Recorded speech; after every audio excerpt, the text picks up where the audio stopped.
racism in America, but not from the people you think it would be from, and strange friendships in the workplace. We're going to get into it. Let's get it.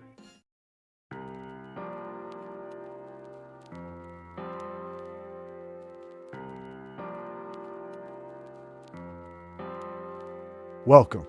First of all, welcome. This is Unsolicited Perspectives. I'm your host, Bruce Anthony, here to lead the conversation in important events and topics that are shaping today's society. Join the conversation and follow us wherever you get your audio podcast. Subscribe to our YouTube channel for our video podcast and YouTube exclusive content. Rate, review, like, comment, share.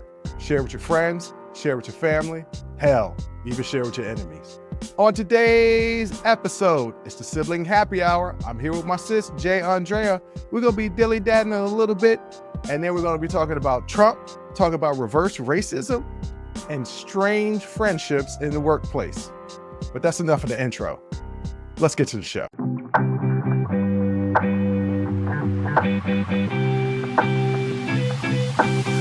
What up, sis?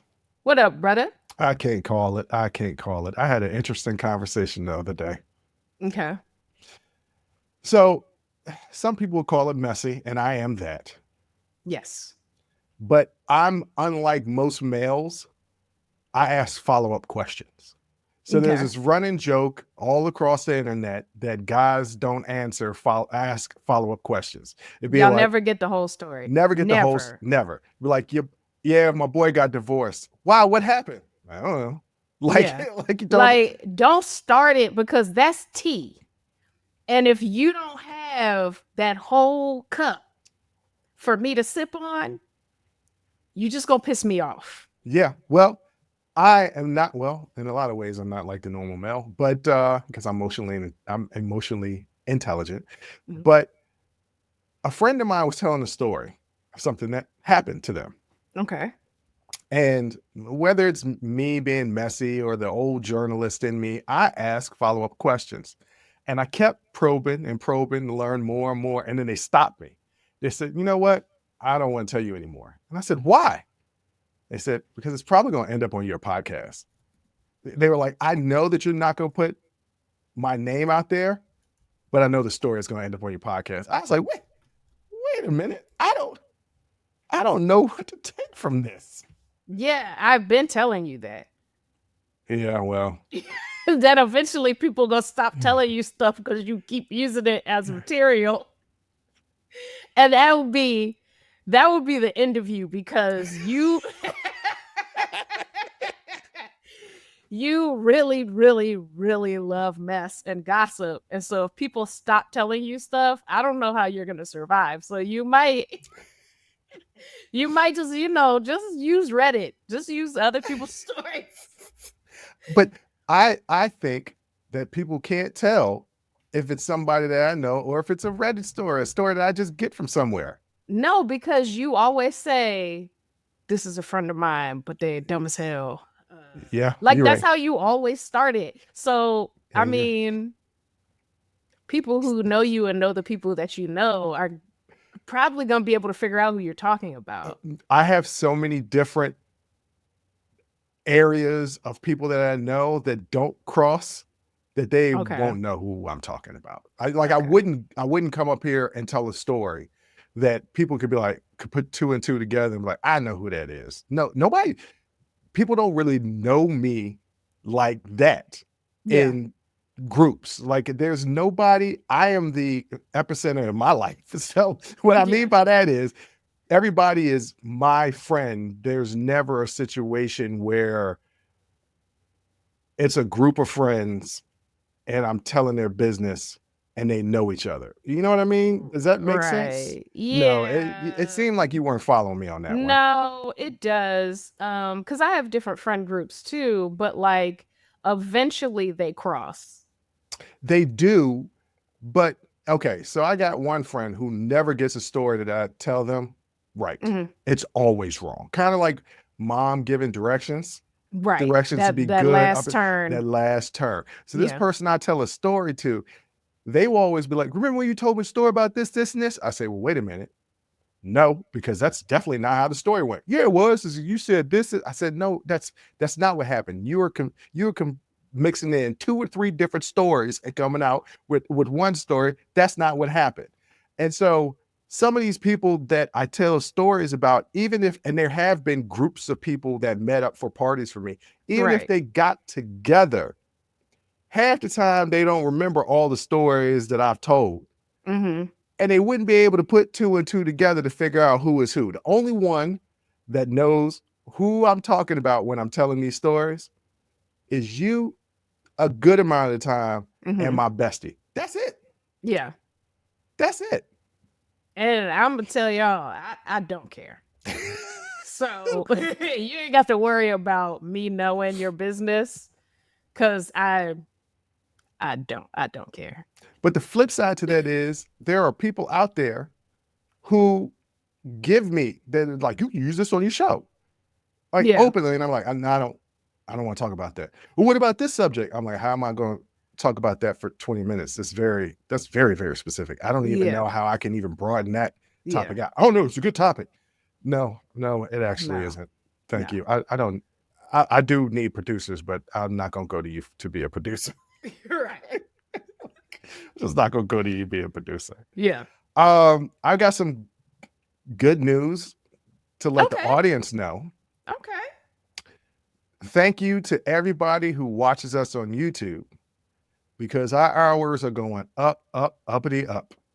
And we are a Awesome. smidge, just a smidge far away from being monetized on YouTube. So I want to thank That's everybody that's amazing. watching. Keep watching, because when we get Yes. monetized, I need you to keep watching and don't skip past the ads, because that's how we actually get paid, is the Yeah. ads need to be watched. So Yeah. I know people don't like commercials. That's what they will be, but watch Yeah. them, because that's I'm how gonna we be make money. honest. I have YouTube Premium, so that I don't have to deal with that. Well, we still get paid if people watch on YouTube Premium. Okay. So that's a good thing. But yeah, Yeah. I want to thank everybody. The show is growing, That is awesome. and word of mouth. Because you know, I didn't think it was good. I was like, he'll get bored eventually. You tell this story like every 10 to 15 episodes. I don't He'll know move why you on. thought that. I don't know why I thought that, because you literally been talking about this since before podcasts existed. It was, you wanted an internet radio show. 20 years. And it just never got off the ground. And then finally, Well, I never tried. oh, okay. Well, for some reason now you decided to try. And so, yeah. And now we locked in, and this is it. Y'all gonna have to listen to us. We are locked in, and Yeah. and you know, for those people out there that have been happy Mhm. that we haven't talked politics for a while, because we Yes. bombarded them all fall. Yes. It was a politic themed show. You almost thought we was like Save the Pod. Like, no, Yeah. that's not Yeah. who we are. We're not a political podcast. No. It's current events and topics. And Yeah. it just so happened that we were in an election year, and a lot of crazy stuff has been going on. Every now and then we got to talk about it. We talk about it sometimes on the YouTube exclusive stuff, Yeah. because we just talked about the white refugees that are being accepted. Which literally sounds like an oxymoron, but okay. I mean, no. Well, so I'm going to give a little brief history lesson of where the definition of white came from in the second segment. But when Americans think of white, there are so many Eastern Europeans that are white that are absolutely refugees. I have a friend who's Serbian. Yeah. And it's Serbian now, but Serbia, I don't know if it was always. I know it's broken up from the old Yugoslavia, I believe. The old Yugoslavia used to be a collection of different countries like Serbia, Croatia, I think all spawned from the old Yugoslavia. But absolutely, she was a refugee. You asking the wrong person. So. Well, no, I think it's specifically the South African whites. Well, I mean, when I know that they still control a majority of the land and the wealth in South Africa. So yeah, I mean, it's kind of hard to be a refugee when you it don't make no sense. Yeah, I know that is, that's a little difficult, but that's on a YouTube exclusive. So like, we're not ducking politics. We're just not going to put it on the main show all the time. Yeah. But this story, it's about politics, that what we're going to talk about in the second segment, but it's way more comical to me than political. Yeah. I mean, this is literally, if you're writing a sketch for an idiotic president, this is exactly what he would do. Yeah. So it's funny, Kumail Nanjiani, the actor, you probably know him. What has he been in? A lot. That was real specific. Thank you for breaking that down for me. He was in what's that movie? The Eternals. Oh, I know exactly who you're talking about. He was the character that was the head of Bollywood. Yeah. Okay. Yes, I know exactly who you're talking about. He might be the new Booster Gold if they do a Booster Gold movie in the DCU. Now, what is that? I don't know what that means. Booster Gold is a character from the future that comes back in time, and he's got all this. The reason why he's a superhero is because he's got all this advanced technology, and he's coming back to be a superhero, but not a superhero in the sense of he's doing it purely to be good. He's doing it to become popular. So he's kind of like the Deion Sanders of superheroes. Very entertaining but annoying. Bombastic. Okay. Well, anyway, he tweeted this. Kumail Nanjiani tweeted this, and it's so apt for what we're going to talk about next. He wrote, "He's just so stupid. He's so breathtakingly stupid that the above statement is all it takes for every person reading this to know exactly who I'm talking about." And that to me encapsulates this latest just glaringly stupid thing. Yeah. That he's done. Before we get into that, I do want to tell people that I did watch the Robert De Niro movie Alto Knights, where he plays Vito Genovese and Paul Castellano. And I wanted to compare it to, because he plays two characters like Michael B. Jordan does in Sinners. He does a good job. Is it as good as Michael B. Jordan? No. Is the movie as good as Sinners? No. But does he do a good job? Yes. When you watch the movie, you could tell the two characters apart. Part of the reason is, one, they have descriptive physical characteristics that kind of make it so you could tell them apart. But the two characters feel like different people. So Robert De Niro did a good job. I'm sorry, Robert. I know this was your attempt to win the Oscar. As of right now, that bad boy's going to Michael B. Jordan. But we don't know what's going to happen for the rest of the year. Superman, the new trailer for Superman just came out. I put it in the group chat. I'm sure you did not watch it. I didn't watch it, but of course you didn't. But I've already decided I am going to go see the movie. I'm gonna go pay and sit in a theater to watch Superman. Anybody that knows me knows that don't sound like me at all. But I'm doing it because you're gonna worry me to death if I don't. And that's just the truth. You're gonna worry me to death. This is a preemptive. Yes, I'm just gonna go see it. So don't ask me. You gonna go see it? When you gonna go see it? You gonna see it? Just don't eat. I will contact you after I've seen it, and we can discuss it. But don't talk to me until I contact you and let you know that I've seen it. How am I not going to talk to you? You mean just don't bring it up, not talk to you, because we talk like all the time. So not talk to you about that. Do not discuss that film until I've seen it and I contact you and I say, okay, I've seen it. Let's discuss. All right. Well, it comes out July the 11th. So around what time you think you're going to see it? Don't piss me off.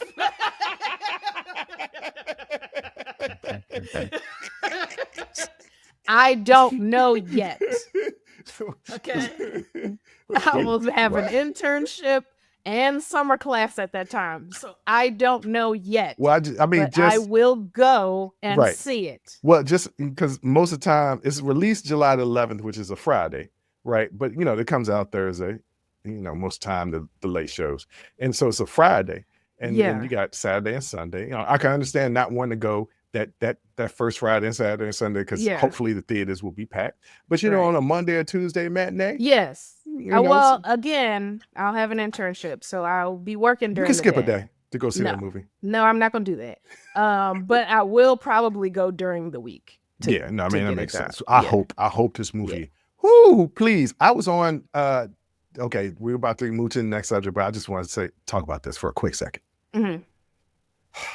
I was on the Twitter Mhm. because that's how I found out. I knew it was going to be released today at 12 Eastern, 9 Pacific, but that's how I found it. What? James Gunn did a teaser to the trailer yesterday, and he announced it on Monday that it was going to be the trailer was going to be released on Wednesday. There are several teasers out. Then he releases a pre-teaser to the trailer. Yeah. So it's teaser, pre-teaser, trailer. No, this was the second trailer. So he did a tease, then trailer 1. Yeah. Then a tease, then trailer 2. And in Yeah. between there, they did a dog food commercial. Because Crypto the Super Dog, where they had a couple of more scenes. Gotcha. But it wasn't no trailer or tease. So he's only done 4 things, and the movie's coming out in 2 months. So I mean, this is about right. And here's what pisses me off. Well, what pisses you off? Because Marvel is not giving that same energy to Ironheart. Yes, they did. The trailer just dropped today. I saw it today. No, I feel like and Ironheart is a TV series. Yes, that's what I'm saying. Like, it's a TV series. It's gonna be on Disney Plus, and I feel like I have not seen enough. Also, executive producer Ryan Coogler. I feel like I have not seen enough previews for Ironheart. Somebody sent it to me this weekend, and then the trailer dropped today. But that's not an even comparison, okay? Because that's a TV series. What you could say is, I think a couple of weeks after, or the weekend, or sometime in the same month, the Fantastic Four is releasing from Marvel. That's their big movie. And I haven't seen a whole lot of, they are not doing what DC's doing. They don't have to because they're Marvel. People are going to show up. But this is supposed to be like the Marvel's big movie next to Avengers. No, I feel like I've seen a lot of previews for Thunderbolts. This is not, I didn't say Thunderbolts. I said Fantastic Four. No, I'm saying I feel like I've seen a lot of previews for Thunderbolts, and I have not seen a lot for Ironheart. They might put a lot more money into things that they think are not going to be seen.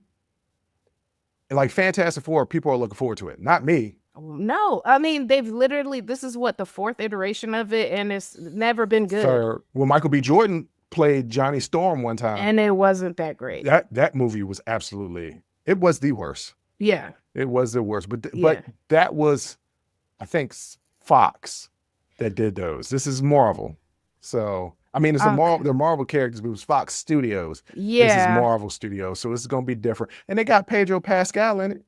I know. So I'm kind of looking forward to it just because I literally adore Pedro Pascal. Yeah, he's a good actor. He's great. And also, Ebon Moss-Bachrach is going to be Thing.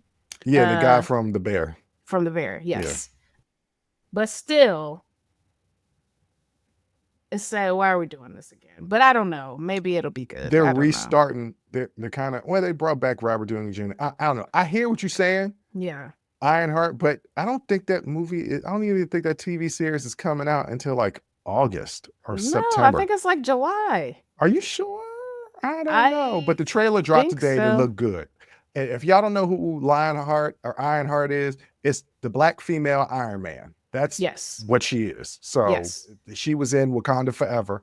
Yes. So we're excited to see that. Yes. But that's enough for our movie roundup. I don't know why we did that. We just, you know what? We got stuck on it, and it is what it is. But, you know, executive produced by Ryan Coogler. Just, I'm excited for Iron. Yeah, I'm excited for it too. Nobody but is nowhere near excited as Superman. Like this, but that's understandable. Yeah, it comes out June 24th. Oh, well, okay. I was wrong. Well, they put out the trailer. All right. All right. All right. On that note, let's get into some political shenanigans next.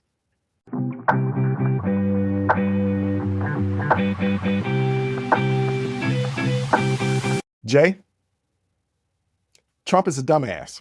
Yeah. So there's an article out. Article is by Greg Sargent. Mm-hmm. He's a columnist for the New Republic. Mm-hmm. And the title of the article is Angry Trump Kills Woke Program and Accidentally Screws MAGA Voters. So what is this article talking about? The article discusses how President Donald Trump, in an effort to attack what he perceives as a woke government program, moved to terminate the Digital Equity Act, a bipartisan initiative designed to expand high-speed internet across underserved areas, including many rural Republican-leaning regions. Trump's decision is based on the program's inclusion of the word equity and its supposed benefit to minorities. Ironically, threatens to withhold critical funding from his own base in the red state, who stand to benefit from more improved internet infrastructure. This move reflects a long-standing Republican pattern of using racially charged rhetoric to cut government programs, often to the detriment of their own supporters. So, Jay, before you even got the rundown today, you said you heard about this. Yes. What do you think about this? It's so unbelievably dumb. Yeah. And this is how white supremacy negatively impacts poor white people. There are many ways in which white supremacy negatively impacts poor white people, but this is like a glaringly obvious way, right? Like, poor white people still rely on government and social programs, whether it's healthcare, access to internet, just access to resources in general, right? And then folks in rural areas still require social programs, government funded programs for things like this, access to the internet in an area where that is limited. And because white supremacy really only cares about money and power, it doesn't really give a damn about poor white folks. But the fact that y'all still feel like you're included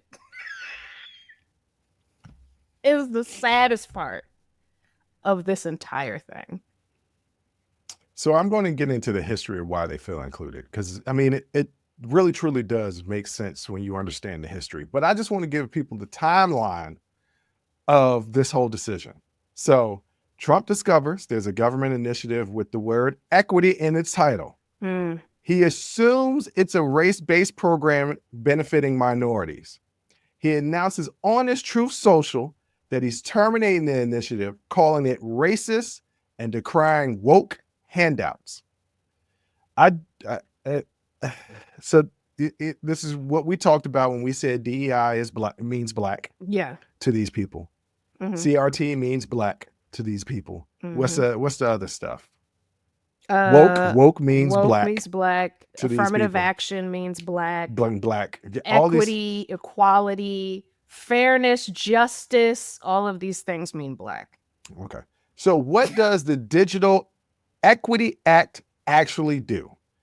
Once again, it was part of Biden's 2020 bipartisan infrastructure law, allocating over $2 billion for states to expand their high-speed internet in underserved areas. So most people don't understand what that means. If you're in a highly populated area, like a major city, you call the local cable company, internet company, you call them up, you get high-speed internet. I mean, you're going to pay through the nose for it, but you're going to get it. There are still some parts in this country, and this is no bull, some parts in this country that either use DSL or dial-up because access to high-speed internet, the internet that you have on your computer right now that is giving you the ability to watch this, they don't have.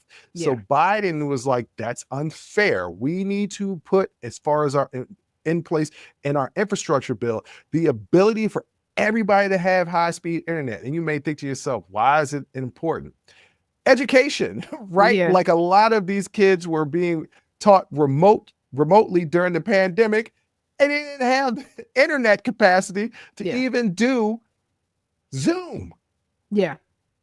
All right. So the funding is intended to cover all populations, including minorities, veterans, rural residents, and low-income households.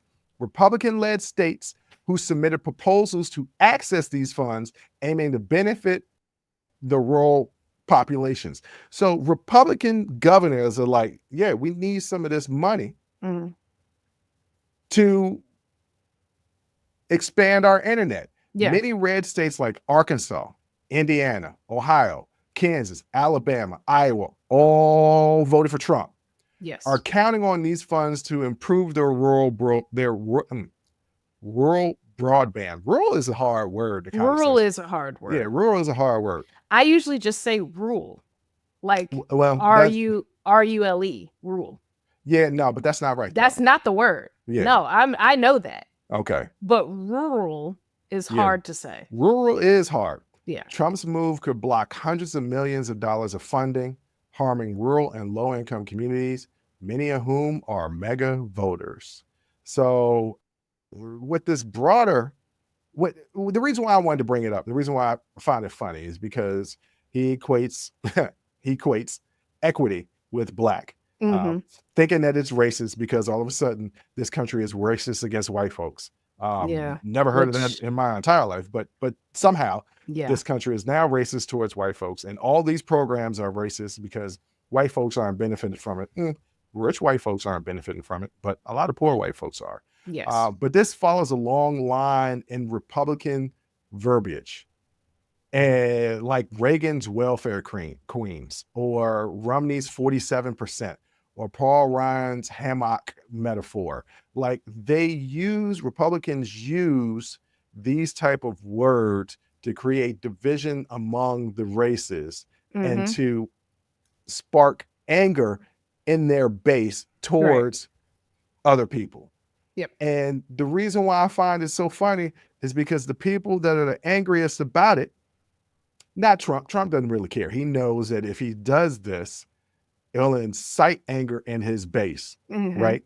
Which is a benefit to him. Yes. The people who are the actual angriest about it are the ones thinking that these programs are helping minorities and hurting them, when in its actuality, it's helping them. Yeah. So, Yeah, in a myriad of ways. So like you talked about education, but you also have telehealth. yeah, I didn't even think about that. Economic development, access to government services.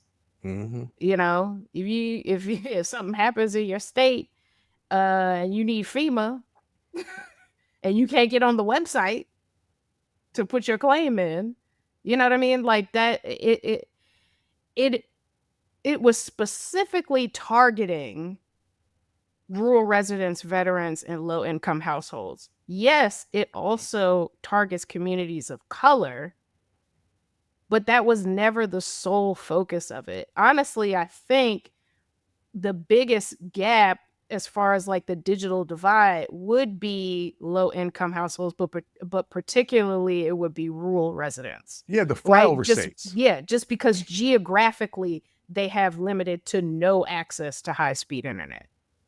And there are a lot of Republican states, like you said, like West Virginia, Alabama, Arkansas, that have already applied for or have received the grants from this program to expand rural broadband. And now those are at risk.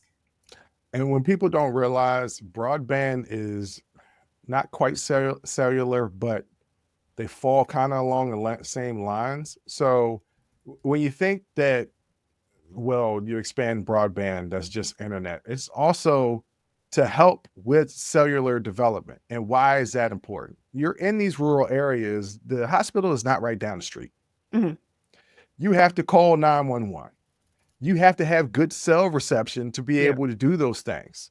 You were right with I didn't even think about the doctor didn't even cross my mind. But to access certain social services, I believe Social Security, they limited the number of people that were taking phone calls at Social Security offices. So you had to get on the internet to fill out information for your. A lot of these older people, boomers, hell, even some Gen X, right? And older don't know how to really access the computer like that. They don't Right. really know how to work the internet. And if they don't know how to work the internet and they don't have good internet service, how are they going to get access to these services? So Right.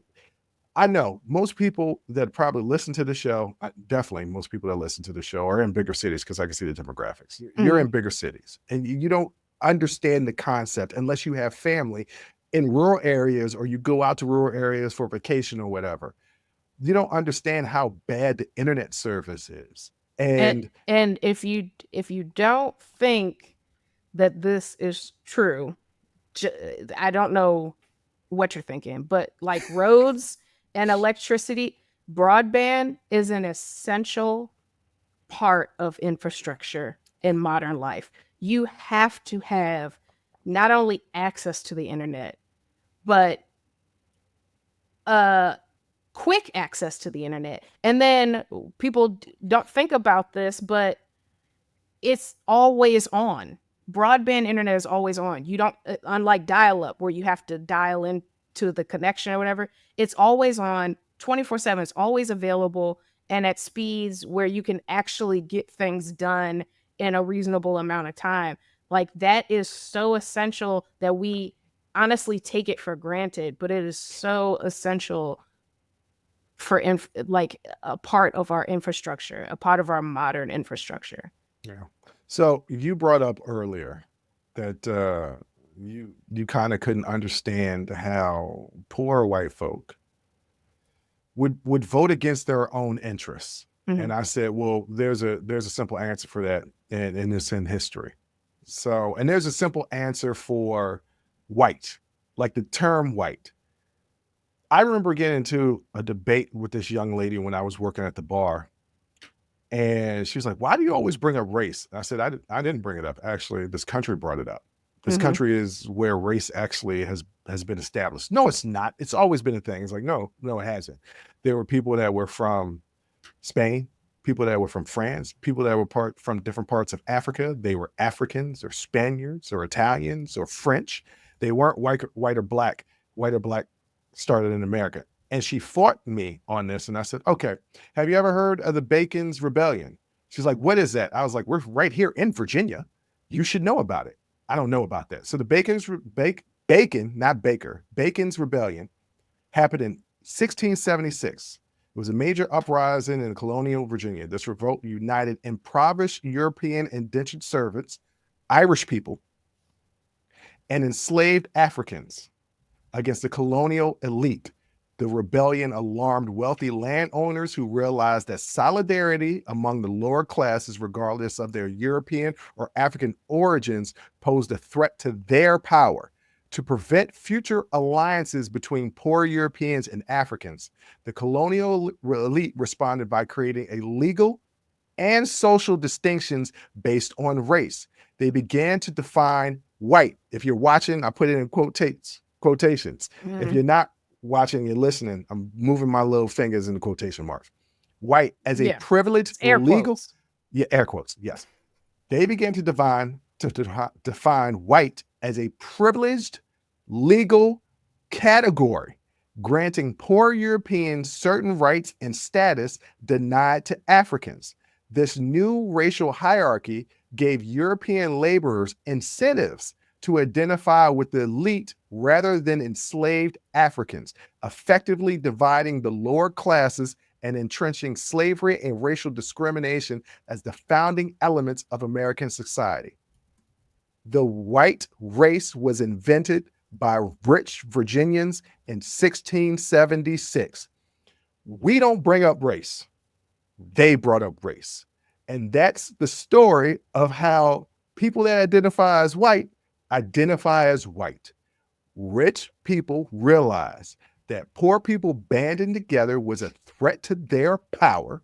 So they created unnatural way to create straight division by saying white and black and giving privileges to the white while denying them to the black. That's America. Yeah. And what year did that happen again? 1676. What happened in 1776? Oh, some people got freedom. No, 1776. Yeah, isn't that Civil War, Constitution? The Constitution, yes. Yes, some people not got the freedom. Civil War. The Civil War was Not Civil War, sorry. Yeah, it was about 80 years later. The Revolutionary War.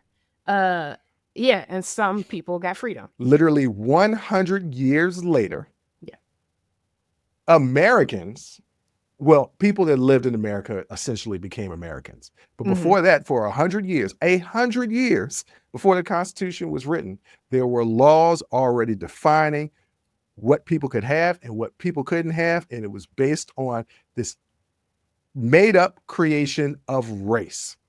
It's an American concept. Everything about this is American concept. So when white people get upset and say, why do you always bring up race? To anybody that's a minority, just come back and say, I didn't bring it up. You brought it up. Mm-hmm. This country has brought it up. Right. You weren't white until it was convenient. I said this before, and I say it again. I don't think there's anything white people hate more than being referred to as white. They see themselves, right, as the standard, as neutral, as normal. When they are then confronted with the fact that they have a racial identity, now there's discomfort, right? Because of the negative connotations around whiteness. That understanding of systemic racism and white privilege. Like, now I have to be confronted with what whiteness means if I acknowledge that I am white. And that's where the term white guilt comes from. Yeah, white guilt, white fragility, all of it comes from this uncomfortableness with white people have with whiteness. You know what? I never thought about it like that, but you're absolutely right. Because, I have more than a few white friends, and almost all of my people I actually call friends are woke, right? But even when I start to explain to them how, but you got this privilege this way and this way and this way, they jump on the defense. Yeah. Well, no, but I'm like, oh, hold on now. I didn't say you need to feel guilty about it. Because you're actually an ally. Yeah. But you gotta acknowledge all of this here. Don't just. Well, you can't call yourself an ally if you're not willing to confront those uncomfortable truths. I don't believe that that's true, because I consider myself an ally to many communities, but there are still some times where I have a blind spot. And I don't realize where my privilege or bias is playing into certain ways that I look at it, even though I consider myself an ally. Nobody is absolutely perfect. You don't know. I'm saying when you're not willing. No, it's not to confront it. It's not that they're not willing. Well, it's the initial reaction. If I bring it up and your initial reaction is defensive, I think that's a natural. Jay, I know you ain't talking about anybody's initial reaction being defensive. Who's who? You. Me? Yes. You are the most defensive person. I say before we get on here. Hey, I think you hit the echo cancellation. But I did. I say, hey, Jay, see, something's wrong with the sound. Nothing wrong with my sound. I can't hit. Well, did you hit a button? No. Well, can you check? All right, maybe I hit the button. You naturally. I did not hit the button. I'm talking about in generalities here. You begin defensive.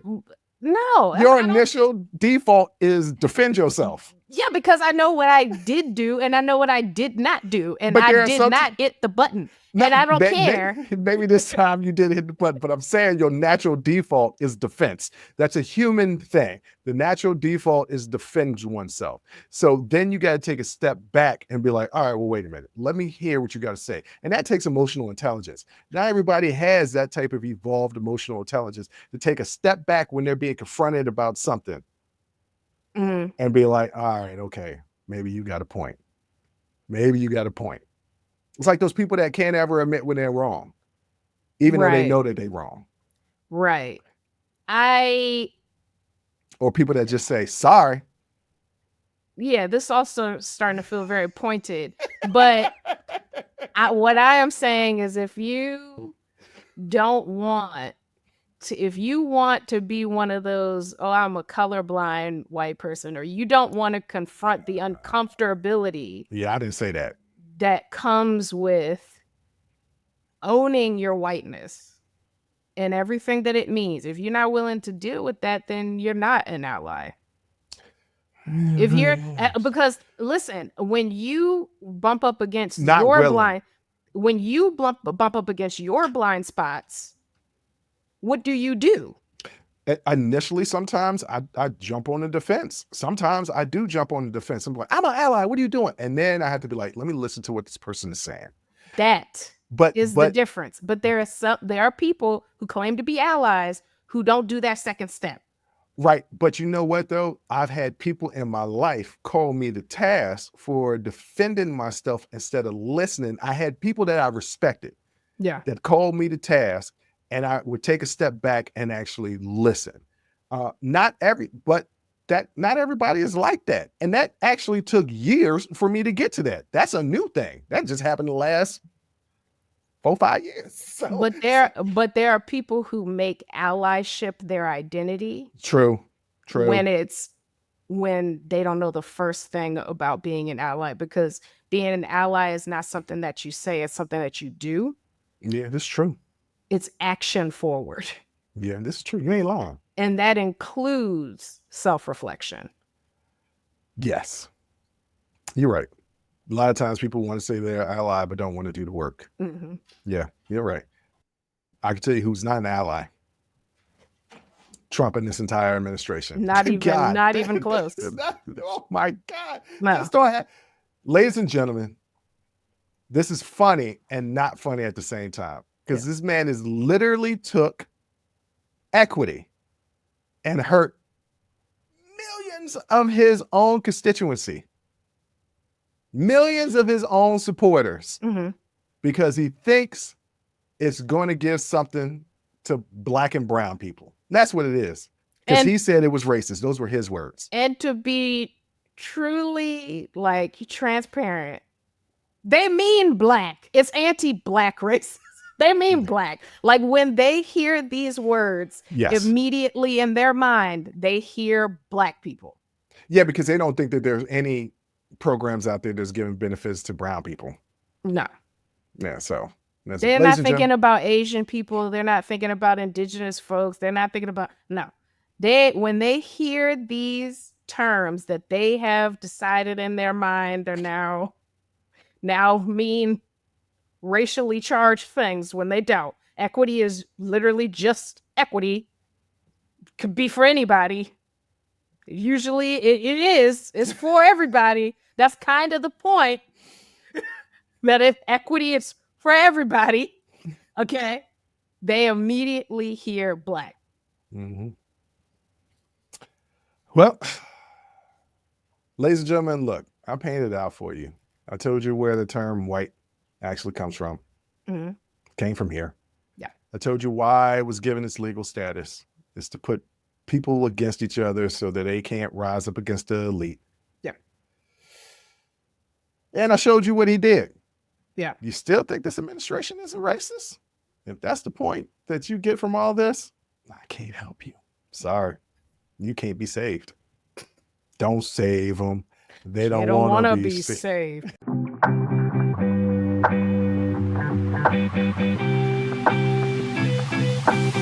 You know, Jay, some people that have listened and watched this podcast know that we talk fondly, very fondly upon our time working together and meeting lifelong friends Yeah. while working at Hard Rock Cafe right here in Washington, D.C. Yep. Some of those people are even watching and listening to this show and supporters of us Yeah. over 20 years Yes. friendship.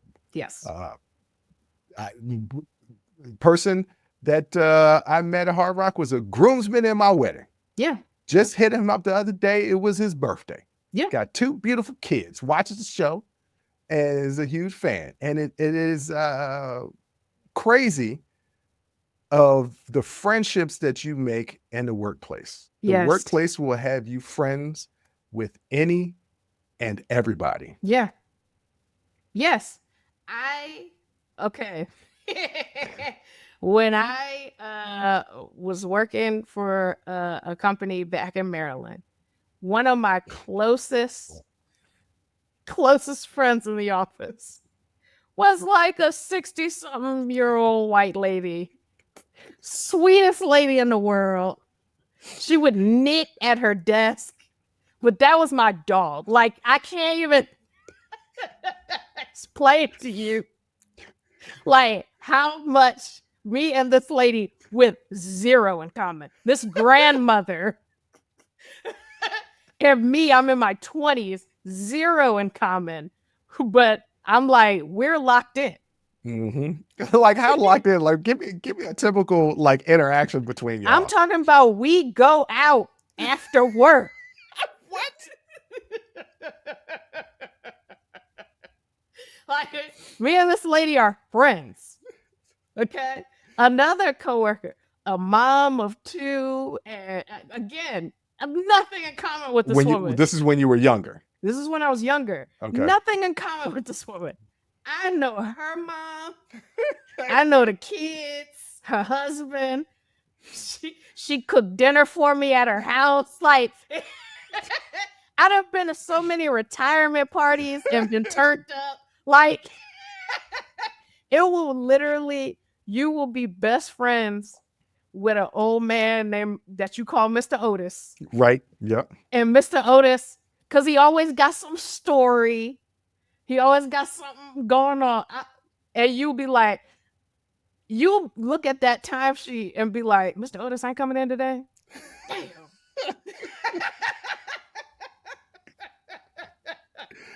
I was hoping Miss Barbara was going to be here today. She ain't on the schedule. Oh.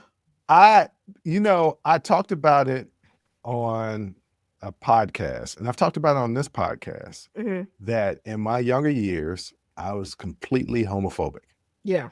Completely homophobic. Yeah. With no real reason why, other than I was raised in a, I don't know, homophobic society. Yeah. Yeah, that's basically what it was. And working in the restaurant industry, I became friends with literally everybody. Yeah. We had a bus person that they were trans. And favorite person in the entire world. Used to give them extra money because they used to look out for me like, yeah, and we just chit chat. Now we never hung out, but to my credit, yeah, I ain't hang out with a whole lot of folks anyway. Right. My thing is I'm gonna be friendly at work. Yeah. And then outside of work, but I'm just like that with everybody. But it's not just like, oh, I become friends with different people from all walks of life. You even like have friendships that you ain't got no business having. Because you have nothing in common. No, because like there'll be a crackhead or something, but it'll be like, no, wait a minute, what? You don't remember? No, a crackhead? A literal crackhead. That we worked with? Yes. I don't remember this. Who was a crackhead? But I loved them to death. Seriously, crackhead. They just was addicted to crack. Like that was, it's unfortunate. Were they a server, bartender? I don't want to get specific. I'm not you. I'm not. We could talk off air. but it just be like, I know what you do on your personal time. I may have not but, known that there was a crackhead. You probably didn't know. Oh yeah, I probably didn't know because I don't remember. And you also adored this person. So did I. Who now? Oh my goodness! Now I can't wait to get off the. If y'all are watching it, just stay at the end for behind the scenes because we're gonna reveal that person. No, we are not. No, we are not. Crackhead? It doesn't matter. The point is, your job be having you friends with people literally from all walks of life. It really, it should. It should. When you go to work, if you're not working in a small town where everybody's the same, so you're working in a big city, and it's everybody from the city, different parts of the city might be working this one location. Just like college in a way, it can introduce you to people from different walks of life, different backgrounds, different lifestyles, and educate you. Yeah. And that's what I'm saying it did for me. Like coming from being this homophobic person to literally, it was in the span of 2 years, right? 2 years being this super homophobic person to going to see Superman Returns with one of my good buddies that was gay and his boyfriend. Like that transition. Yeah. So it lets you know people are people. People, yes. Yes. People, just if you do take a the little time, crack. right? No, that's gonna bug me. I'm gonna have to call our mutual. When I say the name after this, when I tell you who it is, then you're gonna be like, oh, yeah. I got a feeling I think I know who it is, but I don't think they smoke crack. I just think they was just eccentric. Then we're not thinking of the same person. Did you actually see this person smoke crack? Why would I be around people while they're smoking crack? Did they say that they smoke crack? Listen, I know somebody that smoked crack. It's not that hard. No. To know when somebody's on crack. Hold on. And you said you was their friend. Did you hang out with them outside of work? No, we never hung out outside of work. You was just friendly at work. I adored this person at work. Yes. Oh, I can't wait to end this show so I can figure out who the hell this was because I need you to tell me. But sweetest person. Sweetest. I have a friend of mine who talks about how when they started their job, they were the young one and kind of had these mentors that they made friends with and would go to retirement parties and stuff like that. And now they're in the position of where their mentors were. Yeah. And now they're mentoring the young folks. Yeah. And the young folks be coming to my friend for like real life advice. And that's part of the dynamic of these weird friendships in the workplace that you meet these people that can literally tell you about life experiences that either you may get in the future or you may not even get in the future, but then you still know that people deal with this type of thing. When you allow yourself to be, you can really open yourself up to a whole world of possibilities by being friends with your coworkers. Yeah. If it's a social environment. Well, also, it's important to never mistake your coworkers for friends. Because that's how your business ends up in the workplace. True. So, have a clear boundary. Now, I have people that I used to work with that are good friends to me to this day, including, my birthday trip to Panama. Two of our old Hard Rock buddies was on the trip. Two of them? I thought it was one of them. Two. Oh, who's the other one? I got to go back and look at the pictures. She used to work in the store too. I don't think I knew that person. Okay. Yeah. Yeah. But just like while you're working with them, just, remember to keep a little healthy boundary there because you don't want your business at the workplace. Well, you're real good at setting boundaries. So maybe give our audience some insight into what would be a healthy boundary, how to determine if a person is just a coworker or if they are a friend. I would say if you hang out with them outside of work, that's a clear friend. Yeah.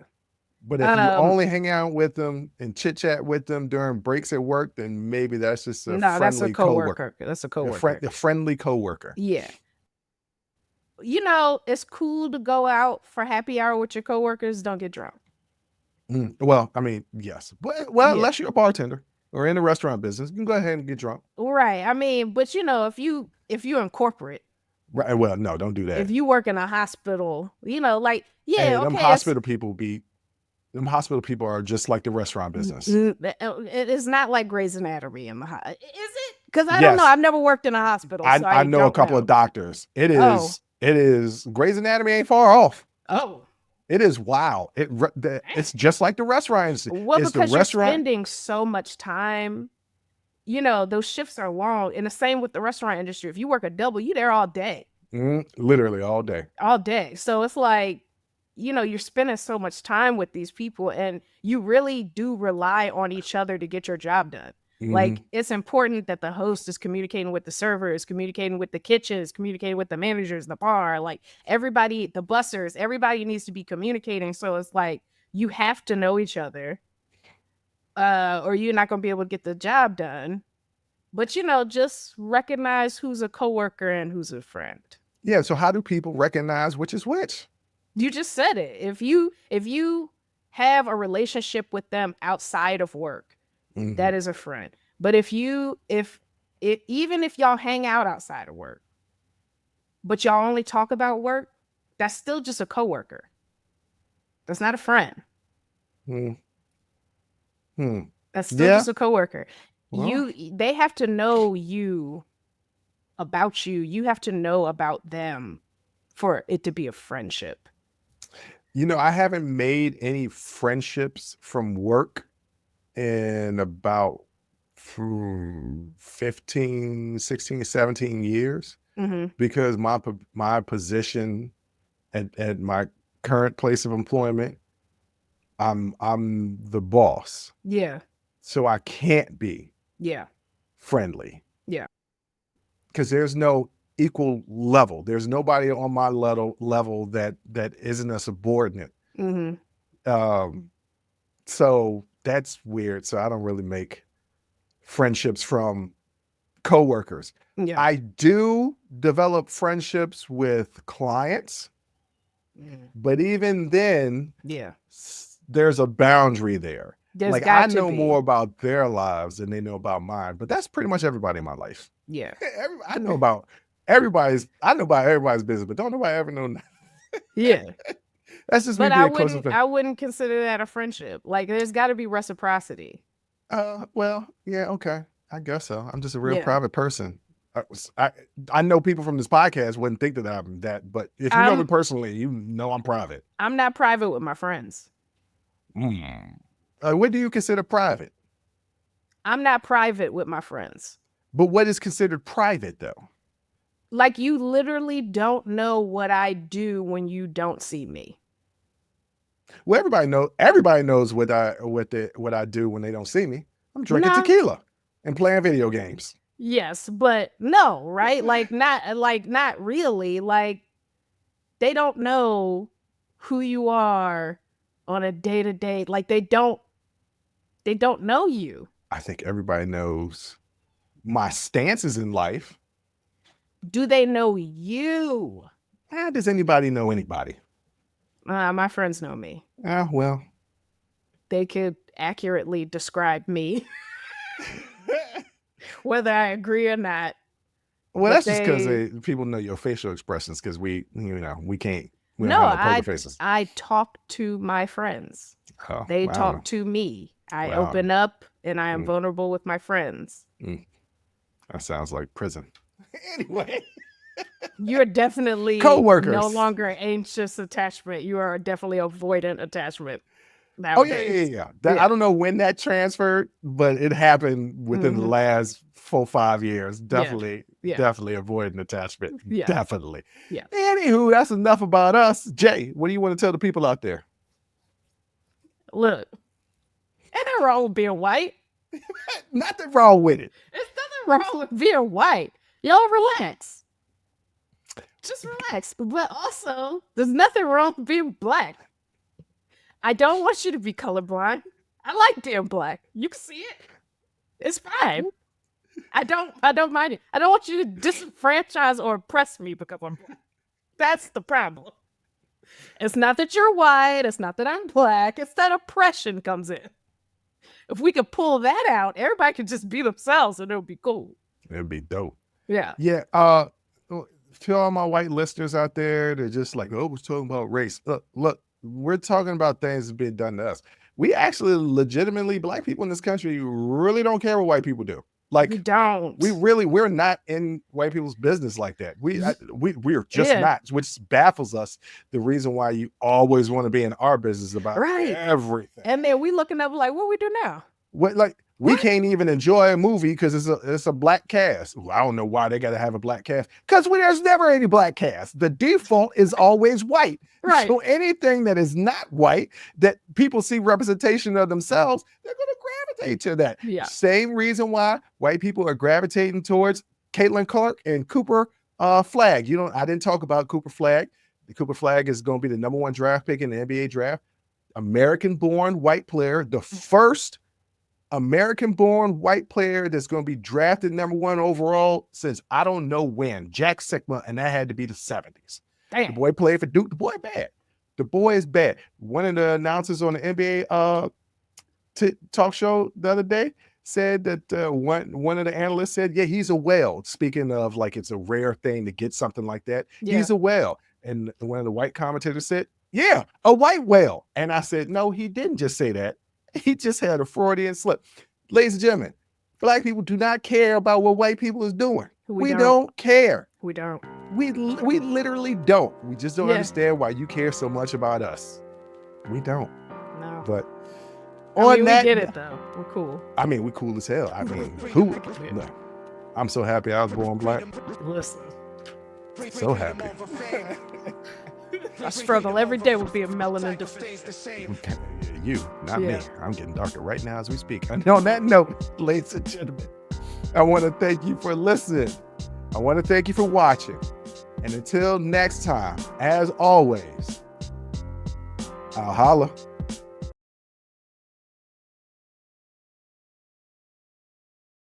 So I was going to be off of it for a little while, but had to talk about politics. Yeah, I saw. I'd actually already heard about this story. Mm-hmm. And I was like, does he not understand he has a rural constituent base? It said equity. So he equates equity with black. So this is what we get. Stupid. And then I thought it was funny because we always talk about our love for hard rock and the friends that we made. But also in the workplace, you be making some strange friendships. Yes. I actually just sent somebody a meme where it's like your workplace be having you be best friends with a 65-year-old and you be like, let me go ahead and go to Mr. Otis' retirement party. It was something like that. And then me a message back and she was like, I got 2 retirement parties coming up. Be your besties. They be your besties. They be your besties. All right, let me pin you. How am I going to do this intro? Okay. Racism in America, but not what you think. And strange friendships. Yeah, that's good. Are you ready? I know you're leading. They're not giving the black woman some publicity. Yes. I don't think that's what that is. I have not seen nothing.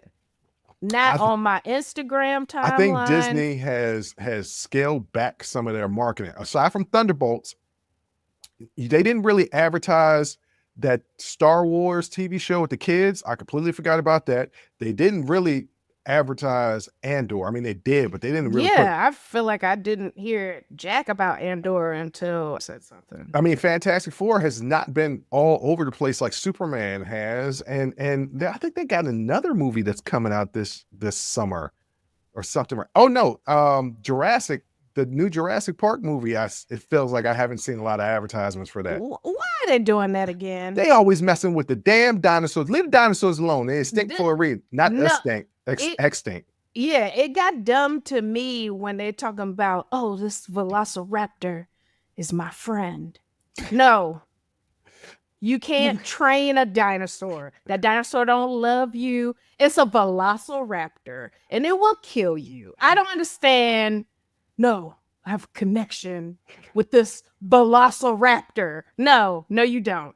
I don't know what happened. I turned your echo cancellation on and somehow it's off. So I'm going to stop this recording and then start it for the second round so we don't mess up the sound. Okay. I didn't touch it. It was a big fight. Y'all missed it because I ain't no fight. I said what I said. I didn't touch it. Let's get to the second segment so we get to this shenanigans. Go ahead. I know what I did. We just stop talking. When I do the countdown, stop talking. This is how I did. I wasn't looking at you. How you not go? Let's go. All right. Whew. That was a hell of a show. Thank you for rocking with us here on Unsolicited Perspectives with Bruce Anthony. Now, before you go, don't forget to follow, subscribe, like, comment, and share our podcast wherever you're listening or watching it to it. Pass it along to your friends. If you enjoy it, that means the people that you rock will enjoy it also. So share the wealth, share the knowledge, share the noise. And for all those people that say, well, I don't have a YouTube. If you have a Gmail account, you have a YouTube. Subscribe to our YouTube channel where you can actually watch our video podcast and YouTube exclusive content. But the real party is on our Patreon page, After Hours Uncensored and Talking Straight-ish. After Hours Uncensored is another show with my sister. And once again, the key word there is uncensored. Those are exclusively on our Patreon page. Jump onto our website at unsolicitedperspective.com for all things us. That's where you can get all of our audio, video, our blogs, and even buy our merch. And if you really feel generous and want to help us out, you can donate on our donations page. Donations go strictly to improving our software and hardware so we can keep giving you guys good content that you can clearly listen to and that you can clearly see. So any donation would be appreciative. Most importantly, I want to say thank you for listening and watching and supporting us. And I'll catch you next time. Audi 5000. Peace.